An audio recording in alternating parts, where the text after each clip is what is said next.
The morning light filtered through the blinds, casting thin strips of gold across Detective Morgan Hayes' cluttered desk. She rubbed her tired eyes, the case file of the Springfield 3 splayed open before her. 28 years had passed since that summer morning when 3 women vanished without a trace, and yet the weight of their absence still hung heavy over the city of Springfield, Missouri. "Detective? Got a minute?" Officer Jenkins poked his head through her office door, his expression unreadable. Morgan nodded, gesturing to the chair across from her desk. "What is it, Jenkins?" "Someone called the tip line again. Claims they have information about the Springfield 3. Morgan fought the urge to sigh. After nearly 3 decades, the department still received calls, most from attention seekers or well-meaning citizens whose evidence led nowhere. But protocol was protocol. Name: David Keller. Says he was a classmate of Susie Streeter's. Something in Jenkins' tone made Morgan pause. And? Says he's been keeping something to himself all these years. Wants to talk, but only to whoever's in charge of the case now. Morgan closed the file in front of her. That would be me. June 7, 1992, had been a day of celebration in Springfield. The summer air was thick with promise as Susie Streeter and Stacy McCall, dressed in caps and gowns, accepted their high school diplomas. Photos from that day showed 2 beaming teenagers, Susie with her distinctive blonde hair and confident smile, Stacy more reserved but radiating quiet joy. They spent the evening as many graduates do, hopping between parties, savoring their last moments together before their paths diverged. According to their friends, they'd planned to stay at a friend's house that night but changed their minds around 2 a.m. Instead, they drove to Susie's home at 1717 East Delmar Street, where she lived with her mother, Cheryl Levitt. Cheryl, a 47-year-old cosmetologist and single mother known for her warmth and dedication, had already gone to bed by the time the girls arrived. Neighbors reported seeing the lights on at the Levitt house until around 3 a.m. After that, silence. The next morning, Janelle Kirby, a friend of the girls, arrived at the house with her boyfriend. They had plans to meet Susie and Stacy to continue their graduation celebration at a local water park. What they found instead would launch one of Springfield's most perplexing mysteries. The front door was open. Inside, purses sat untouched. Car keys remained on the kitchen counter. 3 vehicles were parked outside, a Toyota Corolla belonging to Stacy, Susie's Ford Escort, and Cheryl's Corsica. The women's clothes were still in the house, along with their makeup and personal belongings. Cheryl's beloved Yorkshire Terrier paced anxiously through the empty rooms. Most telling of all, the glass globe on the porch light had been shattered, with the shards carefully collected and placed on the porch, an oddity that would perplex investigators for decades. 3 women had simply vanished without a struggle, without a sound, leaving everything behind. Detective Morgan Hayes pulled into the parking lot of Galloway Station, a local diner where she'd agreed to meet David Keller. As she entered, she immediately spotted him, a man in his late 40s, fidgeting with a coffee mug, his eyes darting nervously to the door every few seconds. "Mr. Keller?" Morgan approached the booth, showing her badge. "Detective Hayes." He nodded, gesturing to the seat across from him. "Thanks for coming. I've been carrying this for a long time." "What exactly is this, Mr. Keller?" David took a deep breath. "I saw something the night before they disappeared. Something I never told anyone." Morgan kept her expression neutral, though her pulse quickened. After decades of dead ends, she'd learned to temper her expectations. "I was at the same graduation party as Susie and Stacy. Around midnight, I stepped outside for some air. That's when I saw them talking to someone in a dark-colored van." "You never mentioned this during the initial investigation." David stared into his coffee. "I was 17, Detective. I'd had a few beers, illegally, and I was on probation for a stupid vandalism thing the year before. I was terrified of getting in trouble." "Did you recognize who was in the van?" "No, it was too dark. But. He hesitated, the girls seemed uncomfortable. Not scared exactly, but tense. Like when you're talking to someone you don't want to be talking to. Morgan leaned forward. Anything else? Any detail at all? The license plate had an out-of-state tag. I think it might have been Oklahoma. And you're certain this was Susie and Stacy? Positive. Susie was wearing this bright blue dress. Hard to miss. Morgan made a note. Witness statements from 1992 confirmed Susie had worn a blue dress to the graduation parties. It was a detail that had never been released to the public. One more thing, David said, his voice dropping. About a week before the disappearance, I overheard Susie arguing with someone on the phone in the school hallway. She kept saying, "You need to leave her alone. She doesn't want anything to do with you." I assumed it was about her mom. Morgan felt a familiar tension build at the base of her skull. After all these years, new information was surfacing. But was it enough? Back at the station, Morgan pulled the original case files. The initial investigation had been thorough but fruitless. No signs of forced entry at the Levitt home, aside from the broken porch light. No evidence of a struggle inside. Personal items, including purses and wallets containing cash, left untouched. The women's toothbrushes and essential medications remained in the bathroom.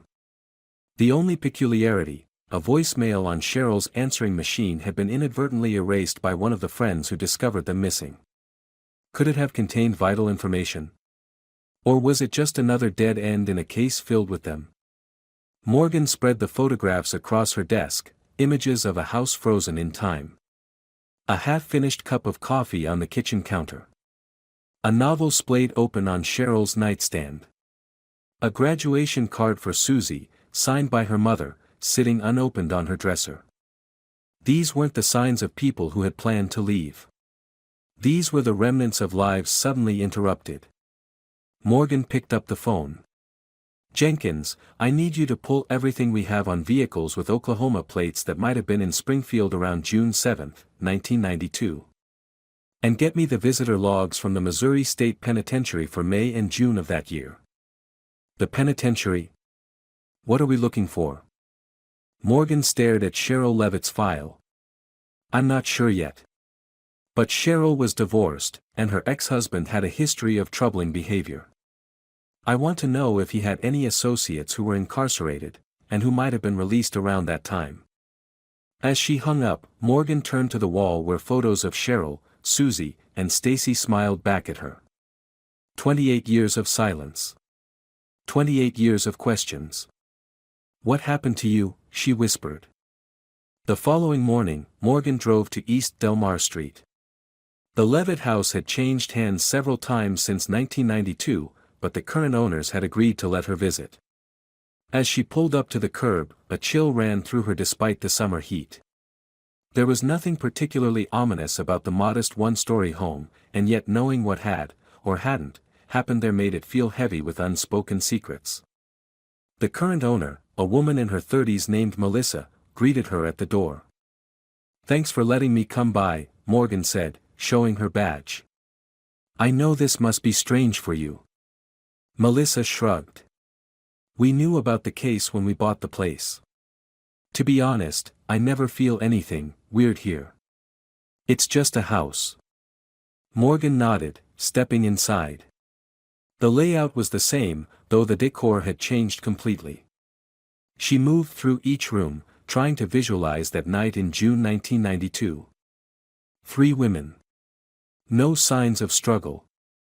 All personal items left behind. "Did you ever find anything unusual when you moved in?" Morgan asked. "Anything hidden away, maybe during renovations?" "Not really. Though." Melissa hesitated. "Yes. When we were redoing the bathroom, we found something wedged behind the vanity. Just an old earring. The police came and took it, but they never said if it was related." Morgan made a note. She didn't recall any reports about an earring found years after the disappearance. Another detail that had slipped through the cracks. As she was leaving, Morgan paused on the front porch, looking at the light fixture above the door, replaced many times since that night, but still in the same spot where someone had carefully broken the glass globe and then, inexplicably, gathered the shards. Why would someone do that? Break a light, but then take the time to clean up the evidence.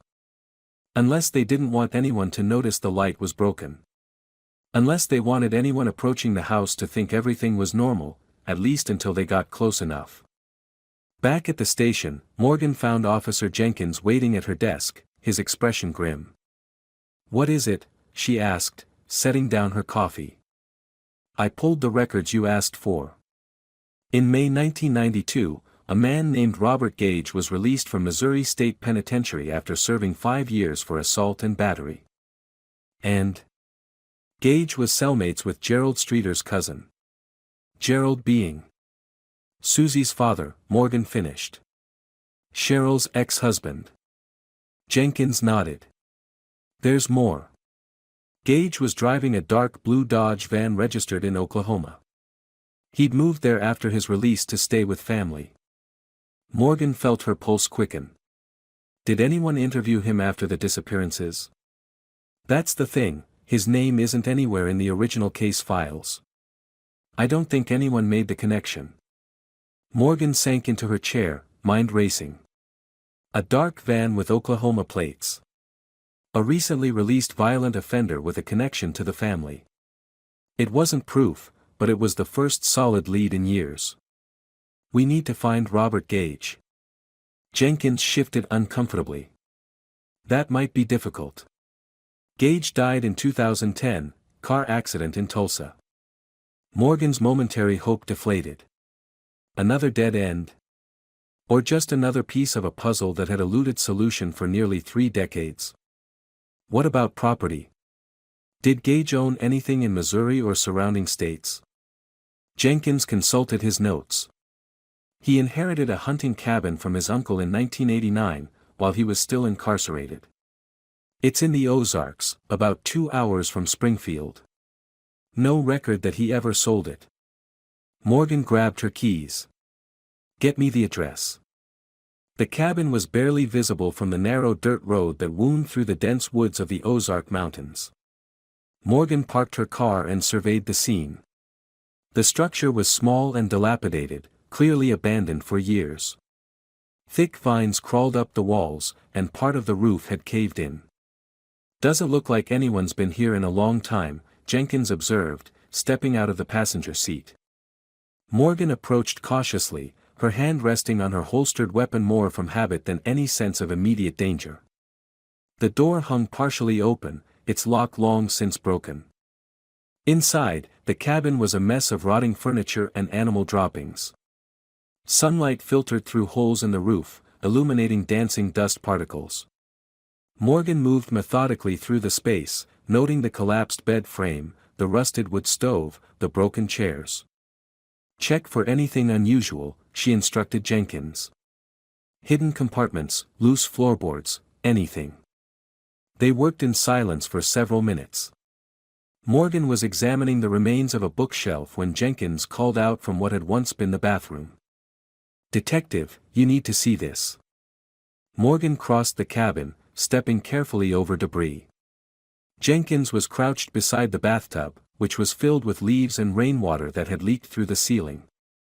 "Look," he said, pointing to the floor beside the tub. At first, Morgan didn't see anything unusual, just dirty linoleum curling at the edges. Then Jenkins pulled back the loose flooring to reveal a small cavity beneath. Inside lay a plastic bag, sealed with duct tape. Morgan donned latex gloves and carefully extracted the package. Inside were 3 driver's licenses. Cheryl Levitt. Suzanne Streeter. Stacy McCall. She stared at the smiling faces on the IDs, a chill creeping up her spine despite the summer heat. After 28 years, they had found the first concrete evidence linking someone to the disappearance of the Springfield 3. But if Robert Gage was responsible, he had taken his secrets to the grave. And the most haunting question remained unanswered: where were the women? News of the discovery spread quickly through Springfield. The case that had haunted the city for nearly 3 decades was suddenly fresh again, dominating local headlines and reigniting public interest. For the families of the missing women, it brought both hope for closure and the renewed pain of loss. Morgan established a command center dedicated to the investigation. Teams were assigned to comb through every inch of Robert Gage's history, his associates, his movements before and after the disappearances, his potential hiding places. "What about the cabin property?" the police chief asked during a briefing. "Have we searched the grounds?" Morgan nodded grimly. "Cadaver dogs are there now. Ground-penetrating radar teams arrive tomorrow."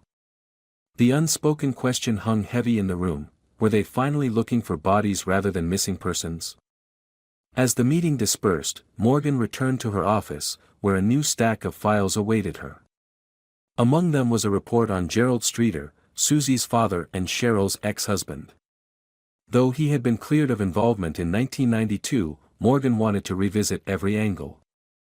The file painted a picture of a troubled man with a history of domestic violence, which explained Cheryl's divorce, but nothing concrete to tie him to the disappearances. He had been in Chicago the weekend his daughter and ex-wife vanished, a fact verified by multiple witnesses. Yet something nagged at Morgan. She pulled out the transcript of Gerald's interview from 1992. "I haven't spoken to Cheryl in over a year," he had told investigators. "Not since Susie's 18th birthday." Morgan frowned, flipping back through the file until she found what she was looking for: phone records.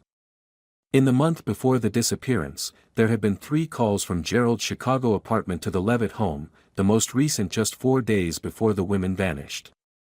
He had lied. But why? Morgan reached for her phone, then hesitated. Gerald Streeter had died in 2004. Another potential witness beyond reach. But the cousin, the one who had shared a cell with Robert Gage, might still be alive. Morgan found Thomas Streeter living in a rundown apartment complex in Kansas City. Now in his 60s, his resemblance to the Streeter family was still evident in his sharp jawline and deep-set eyes.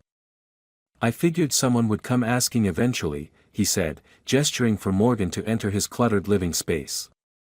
"Especially after what they found at Bobby's old cabin." Morgan studied him carefully. "You've been following the case?" Thomas gave a bitter laugh. "Hard not to when it's family. And when you know things." "What kinds of things, Mr. Streeter?" He sank into a worn armchair, suddenly looking every one of his 60-plus years. "Bobby and I weren't friends. We were just stuck in the same cell." But he talked in his sleep, mumbled things. Morgan leaned forward. "What kinds of things?" "Names. Addresses." He'd repeat them over and over: 1717 Del Mar. The blonde and her mother. That sort of thing. "And you never reported this to authorities? Even after the disappearances?" Thomas looked away. "I had my own problems. Besides, by then Bobby was out and had friends on the outside. Dangerous friends." "Did he ever mention what happened that night? Or where they might be?" "No. But there was something else." Thomas hesitated. "Gerald, my cousin, visited Bobby in prison about a month before he got out. I don't know what they talked about, but after that visit, that's when Bobby started mumbling about Delmar Street in his sleep." Morgan felt a cold certainty settling in her stomach. "You're suggesting Gerald Streeter might have been involved? That he might have asked Robert Gage to do something to his ex-wife?" "I'm not suggesting anything," Thomas said quickly. "I'm just telling you what I know. Gerald had a temper. And he hated that Cheryl got custody of Susie. But Susie was 19 when they disappeared. She was an adult." Thomas shrugged. "Maybe things got out of hand. Maybe he just wanted to scare Cheryl, and the girls weren't supposed to be there." He paused.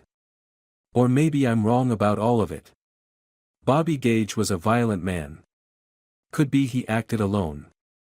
Morgan left with more questions than answers. If Gerald Streeter had orchestrated something through Robert Gage, why would he target his own daughter?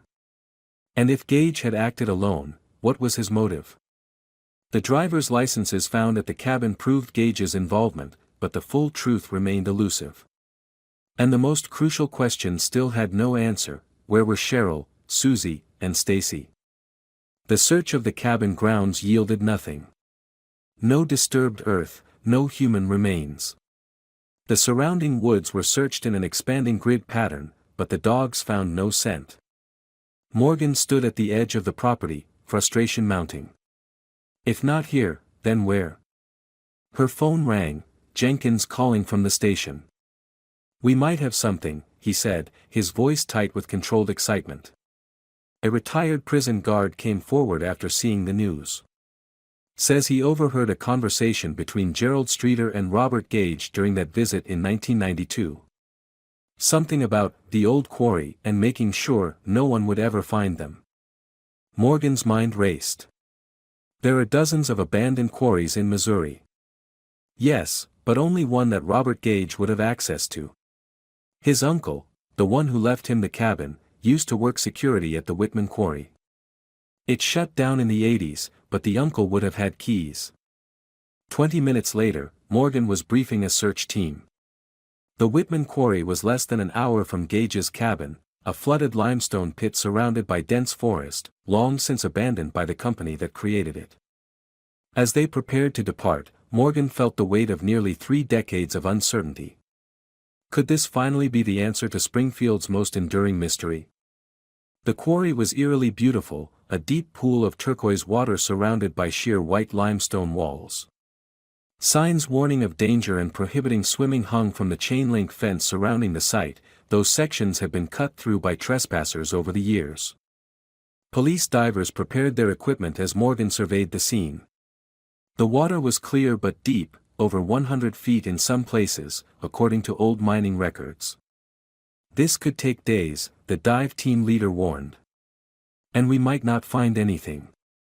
A lot can happen to evidence underwater over 28 years. Morgan nodded grimly. Just do your best. The first day of searching yielded nothing. Nor did the second. By the third day, hope was fading, and resources were stretched thin. Morgan stood at the edge of the quarry, watching as divers surfaced empty-handed yet again. Then, as the afternoon sun began to sink, a shout went up from the water. "We've got something." Morgan's heart raced as she watched the divers guide a large object toward the shore, a rusted metal barrel. It took 4 officers to heave it onto the rocky ground. Morgan approached as they prepared to open it, her mouth dry with anticipation and dread. The lid had been sealed with industrial adhesive, but years underwater had weakened the bond. It came loose with a sickening pop. Inside was not what anyone expected. No human remains, just stacks of waterlogged papers, mostly destroyed by their long submersion. But a few pages near the center of the stack had been protected by plastic sheeting. They were letters, correspondence between Gerald Streeter and his cousin in prison, discussing terms for a job. The language was vague, but the implications were clear. Gerald had paid Robert Gage to take care of a problem when he got out. The problem was never explicitly named, but one letter referenced the house on Del Mar and making sure there's no evidence. But if this barrel contained the evidence of the conspiracy, where were Cheryl, Susie, and Stacy? As the search continued into the evening, another discovery, a second barrel, this one containing women's clothing. Items that matched the descriptions of what the 3 women were believed to have been wearing the night they disappeared. Morgan ordered the search expanded to every inch of the quarry. If 2 barrels had been sunk here, there could be more. A week later, Morgan sat at her desk, surrounded by evidence, photos and reports. The extensive search of the quarry had yielded no further discoveries. No human remains. No answers about the ultimate fate of the Springfield 3. The case had progressed significantly. They now had evidence linking Robert Gage and Gerald Streeter to the disappearances. But the most important questions remained unanswered. Morgan stared at the photos of Cheryl, Susie, and Stacy. 3 women whose lives had been suddenly interrupted one summer night almost 3 decades ago. 3 families who still had no closure. Her phone rang, pulling her from her thoughts. Detective Hayes. Morgan. It's David Keller. The man whose tip had reignited the investigation. What can I do for you, Mr. Keller? I've been thinking about that night, about the van I saw. There's something else I remembered. The van had a business logo on it. Faded, like someone had tried to paint over it, but you could still make out the shape. It looked like a tree. Morgan sat up straighter. A tree? Yeah. Like a pine tree silhouette. Morgan's mind raced. Robert Gage's uncle had worked security at Whitman Quarry, but before that, he'd owned a small landscaping business. Evergreen Landscaping. Their logo had been a pine tree. Thank you, Mr. Keller. This could be important. After hanging up, Morgan pulled out the file on Gage's uncle. The landscaping business had operated from 1975 to 1985, when the uncle had taken the security job at the quarry. The business address was listed as a property outside of Springfield, a property that had never been searched in connection with the case. Morgan grabbed her keys. One more place to look. One more chance for answers. The old Evergreen Landscaping property was overgrown and abandoned, the small office building long since reclaimed by nature. Behind it stood a large metal garage where the company vehicles had once been stored. The garage door was secured with a heavy padlock, rusted by years of exposure.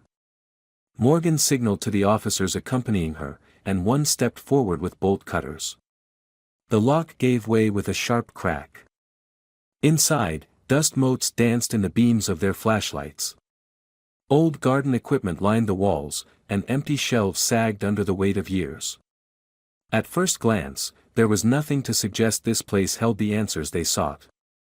Then one of the officers called out, pointing to an area at the back of the garage where the concrete floor gave way to packed earth. The ground's been disturbed here. Relatively recently. Morgan approached, her flashlight illuminating a section of earth that was indeed different from the surrounding soil, looser, with fewer weeds growing through it. Get the dogs here, she ordered. And the radar equipment. Hours later, as the sun began to set, they had their answer. 3 anomalies beneath the soil, each approximately the size and shape of a human body. Morgan stood in silence as the excavation began, a mix of emotions washing over her. Relief at finally finding the answer that had eluded them for so long.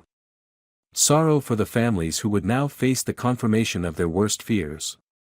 And a strange, hollow feeling that after all this time, the mystery of the Springfield 3 was coming to an end, not with a dramatic revelation, but with the quiet, grim work of unearthing the dead.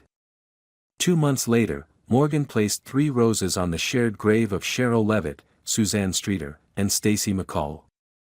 DNA testing had confirmed their identities, and forensic examination had determined they died from asphyxiation, likely within hours of their disappearance. The case was officially closed. Robert Gage, acting on behalf of Gerald Streeter, had abducted and murdered the women, then hidden their bodies at his uncle's old business property. Both men had taken their full knowledge of that night to their graves. Yet as Morgan stood before the headstone, questions still lingered in her mind.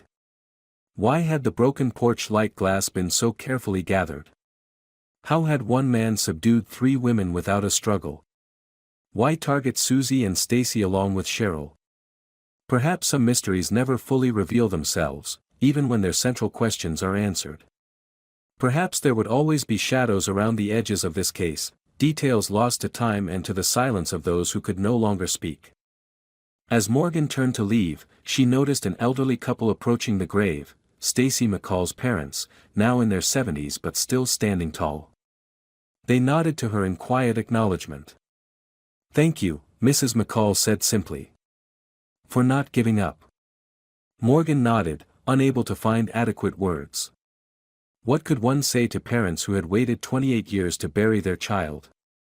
As she walked back to her car, Morgan thought about the nature of closure. It wasn't always the neat resolution depicted in books and films. Sometimes it was just the heavy certainty of an ending, however painful. Sometimes it was simply knowing, after years of questions, that there would be no more false hopes, no more wondering if every unidentified Jane Doe might be your missing loved one. The Springfield Three had finally come home.